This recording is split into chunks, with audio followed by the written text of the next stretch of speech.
올여름 참 많이 더웠습니다. 이제 어느덧 9월이 찾아오게 되었고 아침 저녁으로 선선한 바람이 불고 있습니다. 이 특별 새벽 기도회가 주는 의미는 참 여러 가지가 있는데 우선 새로운 계절을 맞이합니다. 가을이 주는 느낌은 사뭇 다릅니다. 봄, 여름, 가을, 겨울 계절이 바뀌는데 어떠한 전환점이 되는 것과 같은 그런 계절이라고 생각을 합니다. 그러고 보면 외국에서 또한 새로운 학기나 또한 새로운 어떠한 일에 대한 기간이 9월이나 가을부터 시작하게 되는데 그렇게 따지고 보면 이 9월, 가을이 주는 의미는 상당히 여러 가지 의미가 있다고 또한 새로운 느낌이 있다는 것들을 말씀드리고 싶습니다. 아침 저녁으로 선선해지고 이제 새벽에 나오다 보면 제법 찬 공기가 좀 불게 됩니다. 이제 새벽에 나오게 되면은 이러한 것들을 하나 둘씩 알게 되는 것이죠. 이제 가을이 다가왔구나 하나씩 느끼게 됩니다. 참 지난 여름 많이 더웠는데 계절은 아무도 막을 수 없다 이런 것들을 느끼게 됩니다. 여름에 많이 바쁘셨죠? 직장도 바빴고 교회 일도 바쁘셨죠. 여러 일들 일정, 성경학교, 선교 여러 가지 일들로 또 바빴을 것입니다. 그리고 또 하반기 때도 바쁘게 일정들이 돌아가게 될 것입니다. 또 여러 양육도 있고 또 여러 가지 일들, 프로그램, 행사들이 우리 앞을 기다리고 있습니다. 그래서 이 일주일의 특별 새벽 기도회 기간 이것은 우리에게 있어서 무엇인가 그 영혼의 쉼표가 되었으면 좋겠습니다. 그리고 이제 다시 달려가기 위한 하나의 디딤발이 되었으면 좋겠습니다. 그리고 더 높이 뛰어오르기 위해 힘을 모으기 위한 용수철과 같은 그런 시간이 되기를 소원합니다.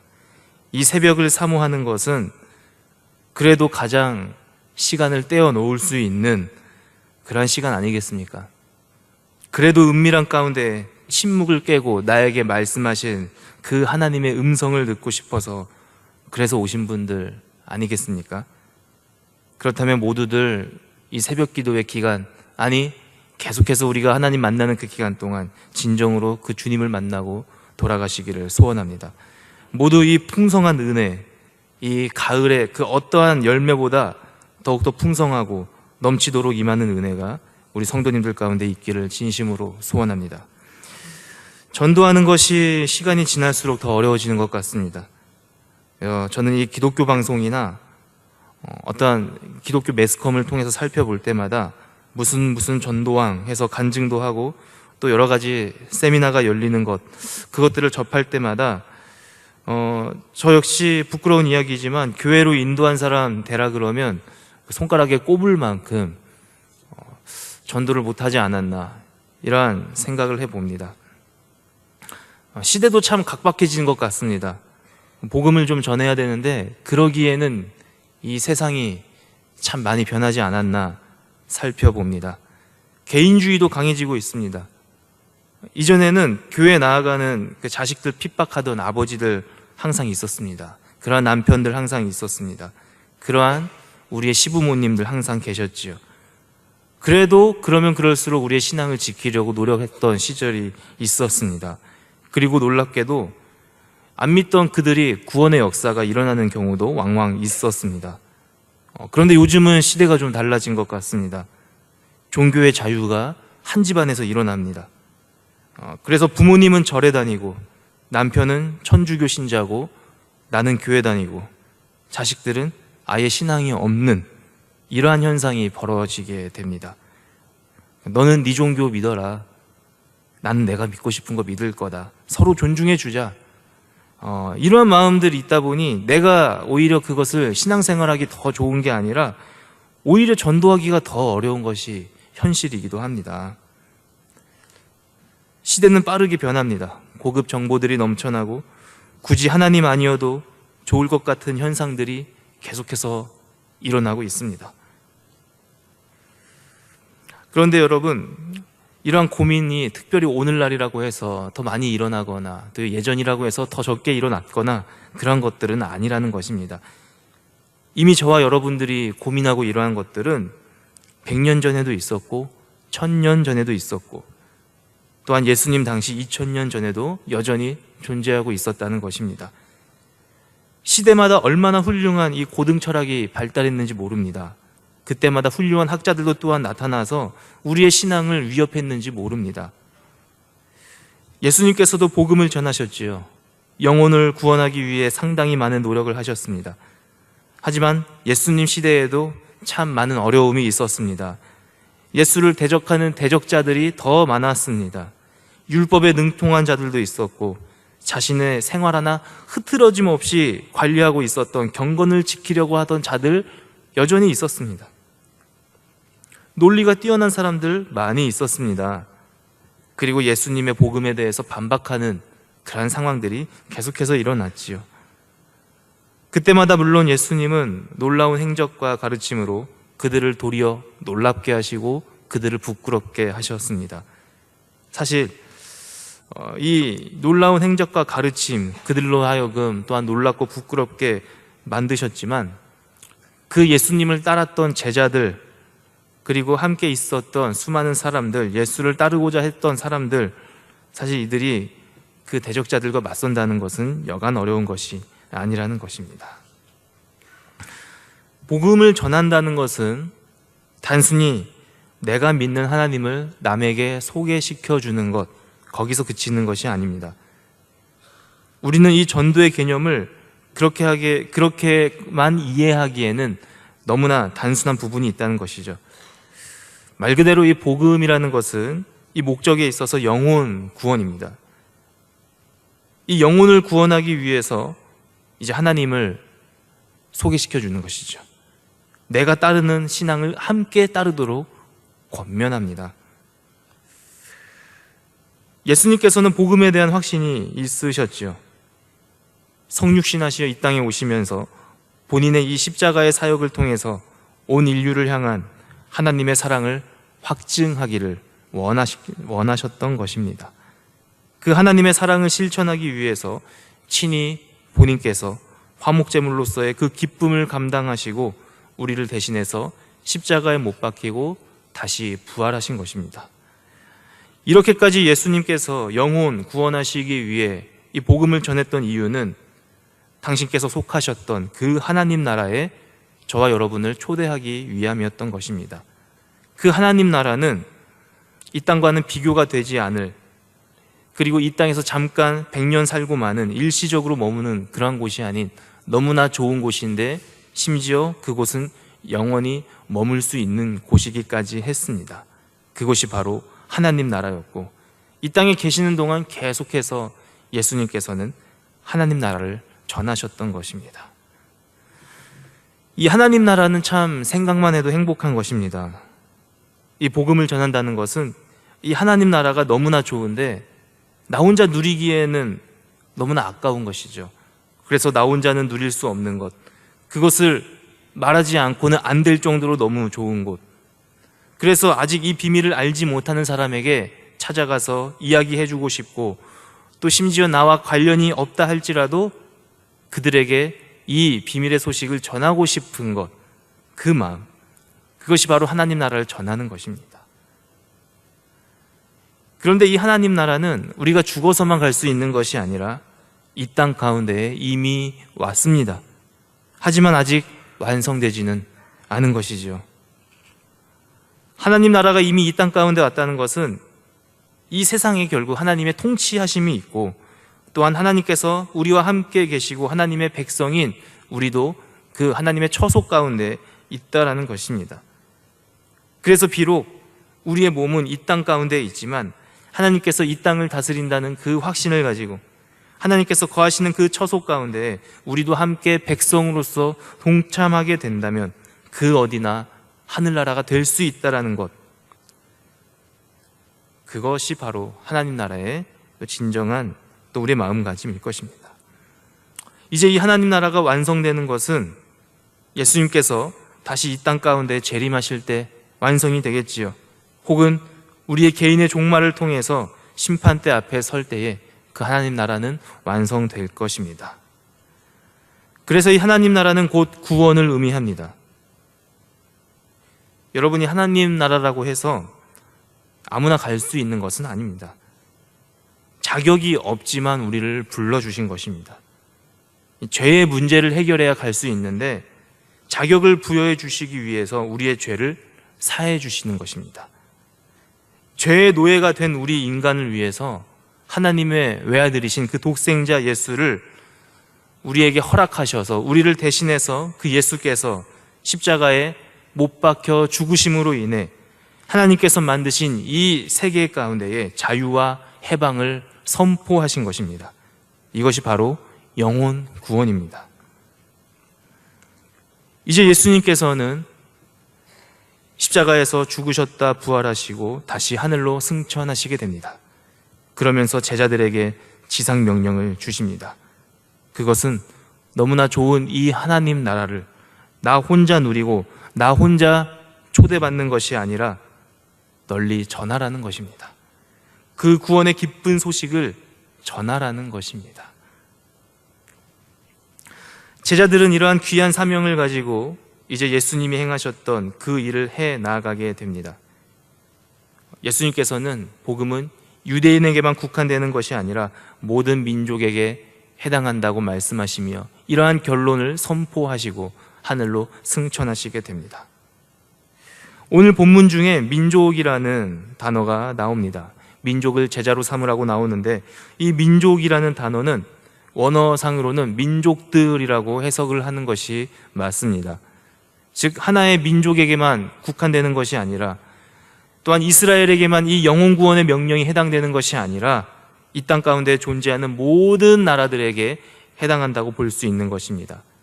제자들은 이제 모든 민족을 향해 영혼 구원의 사명을 가지고 흩어지게 되는 것입니다. 또 한 가지 살펴볼 수 있는 것은 예수님께서 제자들에게 명령하신 것은 그 민족들을 제자로 삼으라는 것입니다. 즉 예수님의 제자에게 제자의 제자를 삼으라는 것입니다. 제자를 삼으라는 것은 가르치고 훈련하라는 뜻입니다. 그래서 제자를 삼으라는 것은 복음을 가르치며 그 복음을 그 위에 굳건히 설 수 있도록 훈련시키라는 그러한 의미로 볼 수 있겠습니다. 그래서 복음이라는 것은 모르는 종족이라 할지라도 그들에게 가서 그들로 하여금 그 복음, 영혼 구원의 그 기쁜 소식이 무엇인지 알게 하고 또한 그 안에서 예수 그리스도의 장성한 분량까지 이르도록 그들을 훈련시키고 성장시키라는 의미가 담겨 있는 것입니다. 이것이 다름 아닌 주님의 명령입니다. 그리고 이 제자를 삼아서 이제 세례를 베풀라고 나와 있습니다. 세례를 주다, 또한 계속해서 가르치다, 이러한 문장들이 나옵니다. 이것은 결국 제자를 삼으라는 그 단어, 그 동사를 꾸며주는 분사 정도라고 보시면 되겠습니다. 제자를 삼는 과정 중에 세례도 주어야 하고 가르치기도 해야 합니다. 예수님께서는 여러분 12명의 제자를 삼으셨습니다. 물론 예수를 따르는 자들도 많이 있었지만 예수님은 소수정예를 대상으로 사역을 하셨던 것입니다. 그리고 이 12명의 제자들은 또 다른 제자를 삼기 위해서 또한 그들의 제자를 통해서 그들 닮은 모습의 제자로 만들어야 하는 귀한 사명을 가지고 있었습니다. 이러한 제자를 삼는 것, 그 제자의 제자를 삼고 제자는 또 다른 제자를 삼아야 하는 것들, 이러한 것들은 시대를 거듭하면서도 계속 이어져 나아가는 것입니다. 선생과 제자, 그리고 그 제자가 다시 선생이 되고 또 다른 제자를 삼는 것, 그러한 일들이 역사 속에서 끊임없이 반복하면서 일어나는 것, 이것이 다름 아닌 우리가 믿는 기독교 신앙이라고 할 수가 있겠습니다. 영혼 구원은 끈덕지면서 또한 인내를 가지고 해 나아가야 합니다. 예수님의 이 12명의 제자, 예수님은 이들과 3년을 함께 하셨습니다. 적은 인원 가지고 3년 동안 먹고 자면서 공동체 생활을 하셨습니다. 이들의 영혼이 좀 잘 되었으면 좋겠는데 한 명은 배신하고 또 다른 한 명은 의심하고 또 다른 한 명은 예수님 팔아먹고 그리고 십자가에 못 박히실 때에도 결국 이들은 전부 도망갔던 연약한 제자들이었습니다. 이것이 3년간 함께했던 이 제자들의 모습이란 말입니다. 하지만 예수님은 이들을 끝까지 포기하지 않으셨습니다. 오히려 그들에게 권능을 주셨습니다. 세상 끝날까지 함께 하신다라는 약속도 하셨습니다.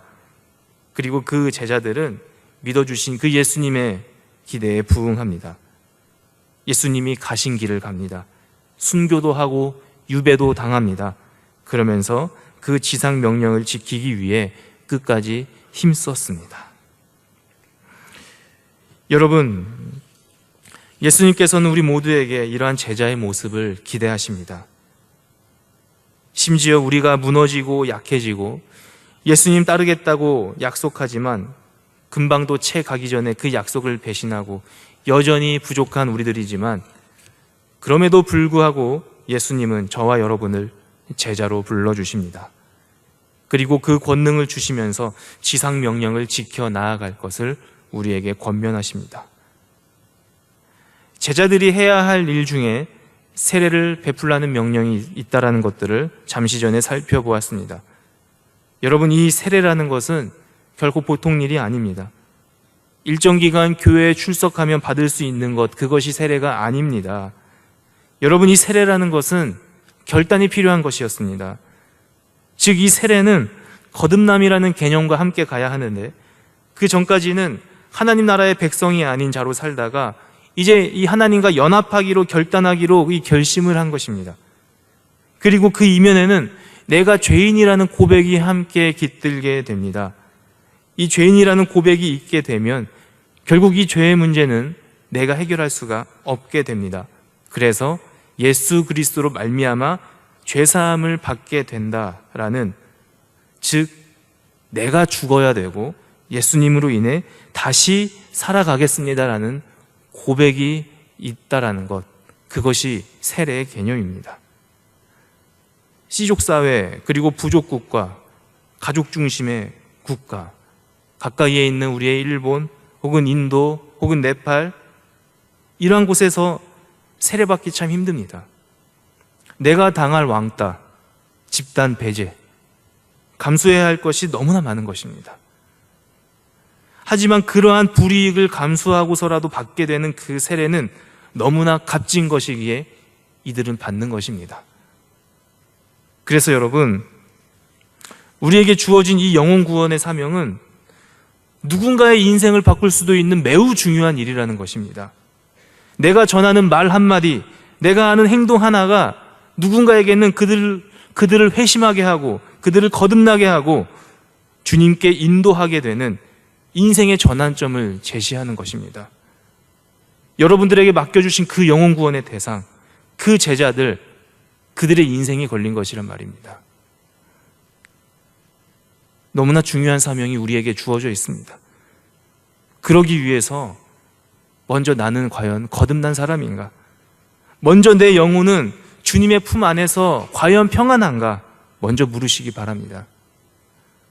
나의 행동은 과연 그리스도인다운 행동인가? 내 언어, 내 습관, 내 말투 하나도 빠짐없이 내 모습 그 자체가 하나님 나라를 소개하고 있는 것이고 나의 모습 자체가 복음을 전하고 있는 것입니다. 여러분, 하나님 나라 참 정말 좋은 곳인데 나의 행동 하나로, 나의 모습 하나로 어쩌면 그들에게 잘못 소개되는 일이 없도록 주의하셨으면 좋겠습니다. 우리의 행동이, 우리의 모습이 그들에게 좋은 하나님으로 소개될 수가 있는가 하면 어쩌면 그들의 영혼이 더욱더 불쌍해질 수밖에 없는 우리의 행동이 조심스러운 그런 일들이 있다는 것들을 기억하시기 바랍니다. 예수님께서 제자 삼는 방식은 별것 없었습니다. 스승과 제자가 함께 했었습니다.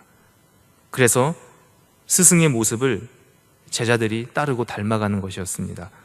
어깨너머로 하나 둘씩 보면서 함께 먹고 지내면서 자연스럽게 스승의 삶을 익히게 되었습니다.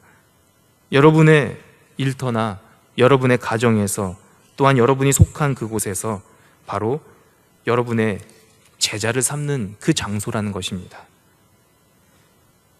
여러분의 모습, 또한 여러분이 함께 지내는 삶, 그것을 보고 믿지 않는 그들이 여러분을 닮아갈 수 있다는 것을 기억하시기 바랍니다. 신약 성서의 이 복음서의 여러 행적들, 예수님의 행적을 살펴보면 예수님은 수많은 무리 가운데에서 사역을 행하셨습니다. 굶주렸던 5,000명 정도의 남성 무리들에게 오병이어의 기적을 행하셨습니다. 먹고 배불리 남겼지요. 또한 예수님께서 설교를 행하실 때마다 구름같이 허다한 수많은 무리가 그 말씀에 집중했습니다.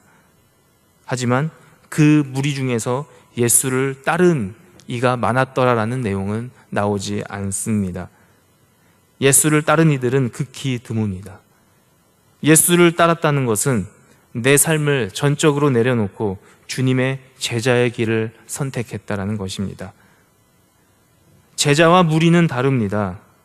무리는 육신의 필요를 충족하기 원하지만 제자는 영적 충족을 위해 좁은 길을 따릅니다. 예수님께서는 여전히 오늘도 이 무리 가운데에서 제자를 찾기를 원하십니다. 예수님을 아는 사람들은 많지만 제자는 많지 않습니다. 그럼에도 적어도 그리스도인이라면 제자의 삶을 살기 위해 노력해야 합니다. 그리스도인이라는 삶, 그것은 그 자체로 제자로서의 부르심을 받았다라는 삶입니다. 예수를 믿기로 결심한 바로 그 순간부터 제자로서의 부르심을 받았다는 그 사실을 기억하시기 바랍니다. 여러분, 이 영혼 구원의 사명이라는 것은 결국 제자의 길을 걸을 때에 완수할 수가 있고 그것이 또한 초석일 줄 믿습니다. 누구나 그 길을 가기 원하지만 사실은 아무나 갈 수는 없습니다. 그러면서도 모두가 가기 위해 우리 모두가 힘써야 하며 노력해야 하는 그 길, 그것이 바로 제자의 길이고 그것이 바로 영혼 구원의 디딤돌이 될 것입니다. 여러분, 이제 모든 민족을 제자로 삼으십시오. 모든 일터를 제자를 삼으십시오. 나에게 속한 모든 사람들로 하여금 제자로 삼으시기 바랍니다. 그런데 여기서 헛갈리지 않아야 합니다. 여전히 우리 가운데 무리에 속하신 분이 계십니까? 그러면 제자를 삼지 못합니다. 무리는 제자를 삼지 못합니다. 제자가 아니기 때문에 제자를 삼지 못하죠. 제자를 삼으려면 제자가 되어야 합니다. 이 제자의 확신이 먼저 우리 가운데 임하기를 소원합니다. 하나님 나라에 대한 이 확신, 거듭남에 대한 확신, 구원의 기쁨에 대한 감격이 무엇인지 먼저 우리 가운데에 임하시기를 원합니다. 그리고 그 확신을 가지고 또 다른 제자를 삼으시기 바랍니다. 공교롭게 오늘 제자학교 개강하는데 많이 와달라는 홍보성의 그러한 말씀은 아닙니다. 제자학교 여성, 남성 다 참석 가능합니다. 엄마가 아니어도 제자학교 누구나 참석 가능합니다. 아직 신청 안 하신 분들 오늘 오전에 이제 개강하게 됩니다. 제자로서의 부르심을 함께 생각하면서 또한 적극적으로 참여하시고 적극적으로 또한 기도하시며 제자의 길이 무엇인지 조금씩 알아갈 수 있는 우리 모두가 되기를 소원합니다. 내가 지금 기도하고 있는 그 한 영혼이 달려있는 부분입니다. 한 영혼뿐만 아니라 그 한 영혼으로 말미암아 민족 전체가 달려있습니다. 그들을 향해 나아가되 끈덕지게 기다리면서 또한 무너져도 다시 일으켜 세워질 수 있는 그런 영혼 구원자의 사명을 우리 모두가 감당하시기 바랍니다. 혹 그들이 나를 배신한다 하더라도 그 영혼 구원하는 일을 멈추지 마십시오. 하나님께서 여러분과 함께 하실 것입니다. 그리고 제자들에게 주어진 그 권능이 여전히 오늘날 동일하게 저와 여러분들에게 가득 임하기를 진심으로 소원합니다.